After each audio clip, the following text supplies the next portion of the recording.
میں ایران کی حمایت یافتہ حکومت کے خاتمے اور حزب اللہ کے کمزور ہونے کے بعد کیا غزہ میں جنگ بندی کی امید بڑھ رہی ہے؟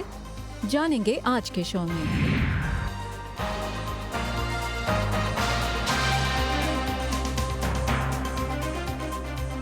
وائس آف امریکہ کے واشنگٹن اسٹوڈیو میں آپ سب کو خوش آمدید۔ آپ دیکھ رہے ہیں پروگرام ویو 360 اور میں ہوں فائزہ بخاری۔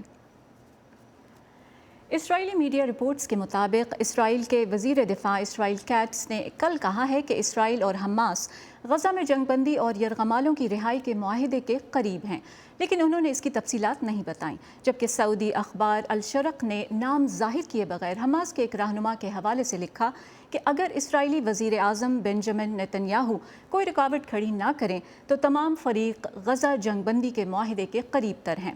اخبار کے مطابق اس بار حماس کی طرف سے زیادہ لچک کا مظاہرہ کیا جا رہا ہے۔ حالیہ دنوں میں امریکہ بھی کئی بار ایسی ہی امید کا اظہار کر چکا ہے۔ اس سے قبل اسرائیلی وزیر دفاع یہ بھی کہہ چکے ہیں کہ اسرائیل کو لاحق خطرات ابھی ختم نہیں ہوئے اور شام میں حالیہ پیش رفت اس خطرے کی شدت میں اضافے کی وجہ ہے، جس کے پیش نظر اسرائیل کے دفاعی بجٹ میں اضافہ کرنا ضروری ہے۔ اسرائیل گولان کی پہاڑیوں پر بفر زون میں اپنی فورسز کی تعداد 2 گنا کرنے کا اشارہ بھی دے چکا ہے اور عالمی مذمت کے باوجود وہاں اپنی تعداد اور پیش قدمی دونوں بڑھا رہا ہے۔ اسرائیل شام میں متعدد مقامات پر شدید فضائی حملے جاری رکھے ہوئے ہے۔ کیا اسرائیل کی غزہ میں حماس کے ساتھ جنگ بندی کے معاہدے کے لیے ممکنہ آمادگی کا تعلق شام کی صورتحال سے ہے اور کیا ایسا کوئی معاہدہ جلد طے پا سکتا ہے؟ آج کے شو میں ہم یہی جاننے کی کوشش کریں گے۔ 14 سال قبل اسرائیل کے 60,000 سے زائد شہریوں کو ملک کے شمال میں سرحدی علاقوں سے اس وقت نکال کر محفوظ مقامات پر منتقل کیا گیا جب ایران کے حمایت یافتہ عسکریت پسند گروہ حزب اللہ نے حماس کی حمایت میں اسرائیل کے خلاف ان علاقوں پر بمباری شروع کی۔ اب جبکہ حزب اللہ کے ساتھ ایک نازک سی جنگ بندی موجود ہے، کچھ اسرائیلی باشندے واپس اپنے گھروں کو لوٹ رہے ہیں، اگرچہ بہت سے لوگوں کا یہ بھی کہنا ہے کہ وہ ابھی مزید کچھ دیر انتظار کرنا اور یہ دیکھنا چاہتے ہیں کہ آگے کیا ہوتا ہے۔ اکتوبر 2023 میں حزب اللہ کی جانب سے اسرائیل کے سرحدی علاقوں میں راکٹ داغنے کے 2 ہفتے بعد لبنان کی سرحد کے نزدیک واقع اسرائیلی شہر کریات شمونا کے زیادہ تر رہائشیوں سمیت شمالی اسرائیل کے 60,000 سے زیادہ شہریوں کو محفوظ مقامات پر منتقل کر دیا گیا۔ شہر کے حکام کا کہنا ہے تقریباً 1000 گھر یا تو میزائلوں کے براہ راست حملوں سے تباہ ہو گئے ہیں یا پھر ان دھاتی ٹکڑوں سے جو اسرائیل کے آئرن ڈوم نامی نظام کے ذریعے راکٹس کو مار گرائے جانے سے پیدا ہوئے۔ لیکن اب جبکہ لبنان کے ساتھ جنگ بندی ہو چکی ہے، کچھ رہائشی کم از کم اپنے گھروں کو چیک کرنے کے لیے واپس لوٹ رہے ہیں۔ لوگ یقینی طور پر اپنے گھروں کو دیکھنے کے لیے واپس آنا شروع ہو گئے ہیں، لیکن رہائشیوں کے واپس آنے میں شاید ایک طویل عرصہ لگے گا۔ ہمیں انتظار کرنا اور دیکھنا ہوگا کہ آیا جنگ بندی برقرار رہتی ہے۔ نیتن شہر کے 24,000 میں سے ان 3,000 رہائشیوں میں سے ایک ہیں جو جنگ کے آغاز سے شہر میں موجود رہے۔ انہوں نے مقامی سیکیورٹی اسکواڈ میں آرمی ریزروسٹ کے طور پر خدمات انجام دی۔ وہ خوش قسمت تھے کہ جب ان کے گھر کو حزب اللہ کے راکٹ حملے میں نشانہ بنایا گیا تو ان کی ماں، بہن اور بہن کے بچوں کو وہاں سے پہلے ہی نکال لیا گیا تھا۔ آئی کا خیال ہے کہ اسرائیل نے لبنان کے ساتھ جنگ بندی کرنے میں جلد بازی کی ہے۔ جنگ روکنے کا یہ غلط فیصلہ تھا، کیونکہ ہمیں واقعی ایسا محسوس نہیں ہوتا کہ یہ ختم ہو گئی ہے۔ ہم نے حزب اللہ کو پیچھے دھکیل دیا، لیکن ہمارا خیال ہے کہ وہ واپس آئیں گے اور ایک اور 7 اکتوبر ہوگا، اس بار یہاں شمال میں۔ قریب ہی دفنا نامی اسرائیلی کمیونٹی یا کبوتس پر میزائل حملے کے نتیجے میں لگنے والی آگ سے ایووکاڈو کے سینکڑوں درخت تباہ ہو گئے ہیں۔ دفنا کے کسان میگن شنوا کا کہنا ہے کہ زیادہ تر درختوں کو کاٹنا پڑے گا اور اس سے لاکھوں ڈالر کا نقصان ہوگا۔ یہ جنگ کا حصہ ہے اور صرف ہم ہی نہیں جنہوں نے نقصان اٹھایا ہے، پھر بھی یہ درخت انسان نہیں ہے، تو میں ترجیح دیتا ہوں کہ نقصان درختوں کو ہو، کسی انسان کو نہیں۔ اس سرحدی علاقے کے باقی رہائشیوں کی طرح شنہاف کے خاندان کو بھی 1 سال سے بھی زیادہ عرصہ قبل وہاں سے نکالا گیا تھا۔ ان کا کہنا ہے کہ وہ واپسی کے بارے میں سوچنے سے پہلے یہ دیکھنا چاہتے ہیں کہ لبنان میں جنگ بندی کے ساتھ کیا ہوتا ہے، لیکن کچھ لوگ انتظار نہیں کر رہے۔